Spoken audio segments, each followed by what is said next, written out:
Hello, I'm doing a book review, and the book I want to review is The Tale of the Body Thief by Anne Rice. Now, this was published in 1992.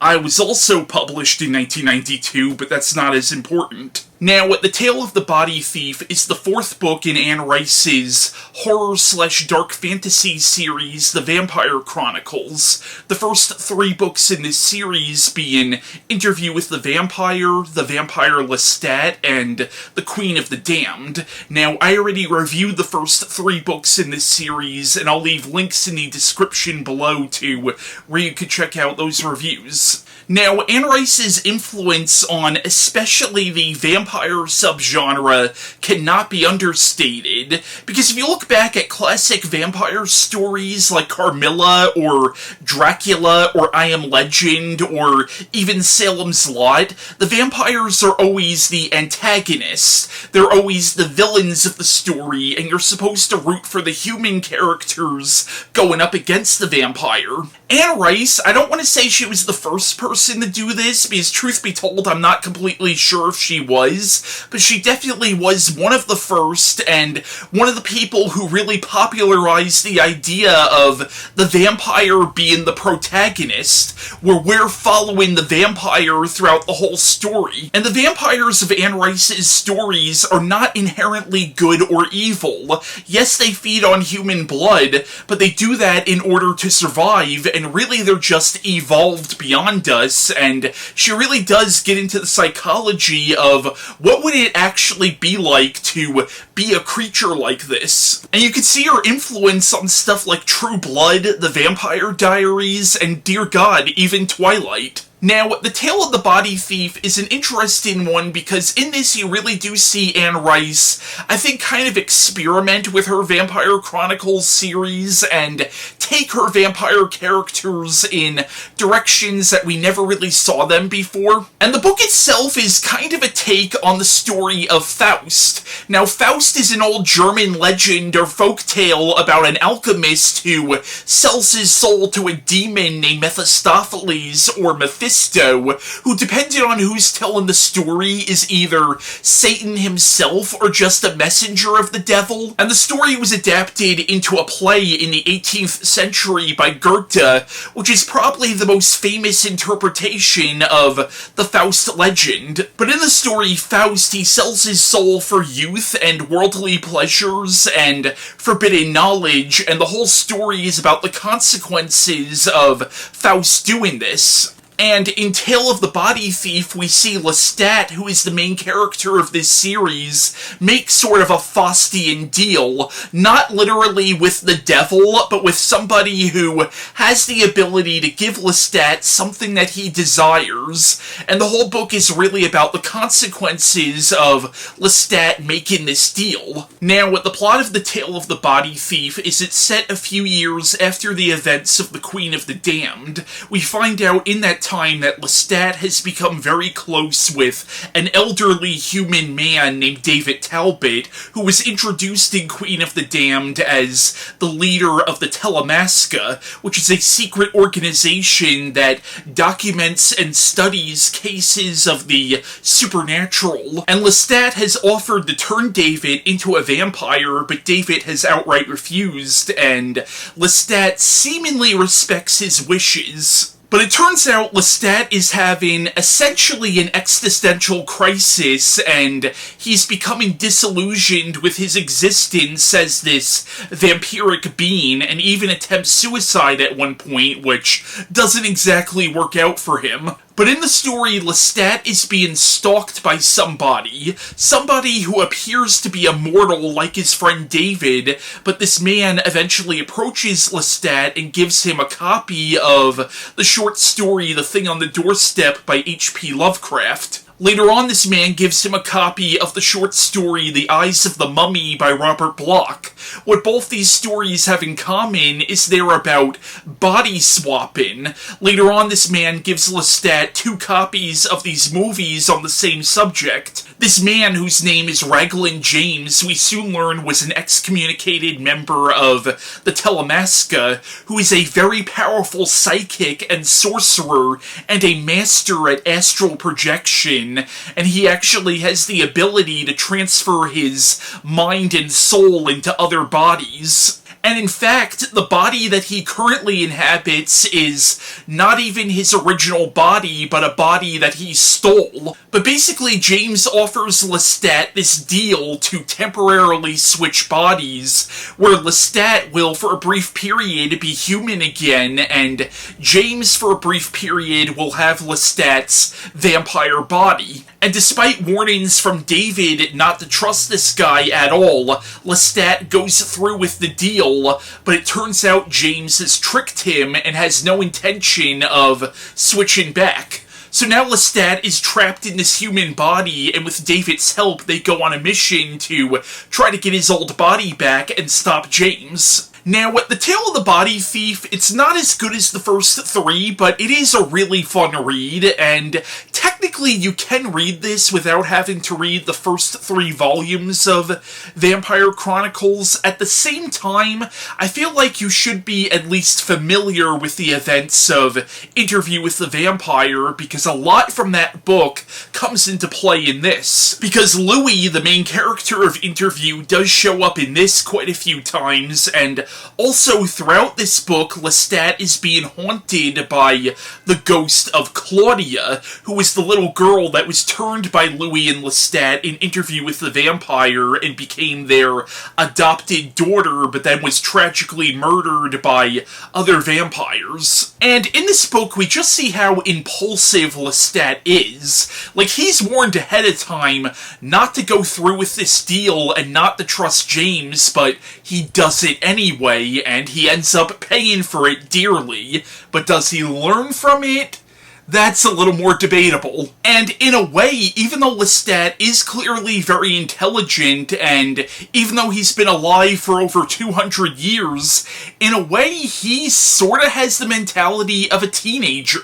Like, there's a reason he's sometimes called the Brat Prince. And Lestat is not always the most likable character. In fact, he does something really awful to David at the end of this book, and also in the parts of this book when Lestat is in the human body, he ends up meeting this waitress, and they go home to have sex, and at first, it's consensual, but when she realizes he's not using a condom, she tells him to stop, and he keeps going, and yeah, basically does sexually assault her. Granted, he feels tremendous guilt about this afterwards, and you somewhat get it because he hasn't had sex in 200 years, and he's not too familiar with the, I guess you could say, sexual ethics of this century. And the girl does somewhat forgive him afterwards, but again, it shows you that maybe we shouldn't always be rooting for Lestat 100%. And we can't forget that even though in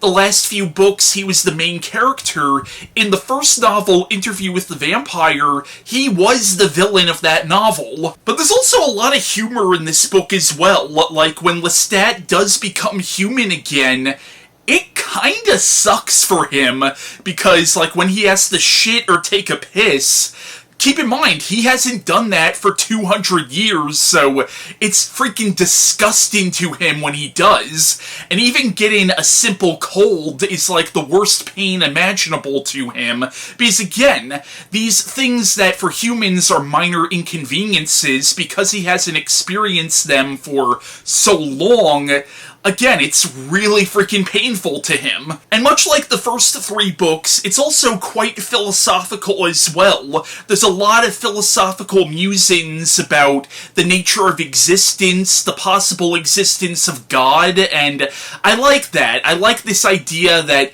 even though the main characters of these stories are supernatural beings, they're just as in the dark about the secrets of the universe as we are. There's also a really interesting part of this book where David tells Lestat this story about how when he was a young man, he was in a cafe in Paris and he saw these 2 two beings that he believed to be God and the devil. And David also posits this really interesting theory about the devil that kind of gets contradicted when the devil actually does show up in the next book in the series, but I'll talk about that more when I actually review that book. And like I said earlier, the book also has a lot of allusions to the story of Faust, like the fact that Lestat makes sort of this Faustian deal with James, but at certain points Lestat also does compare himself to Mephistopheles from the story. But also in this book, when Lestat is in this human body,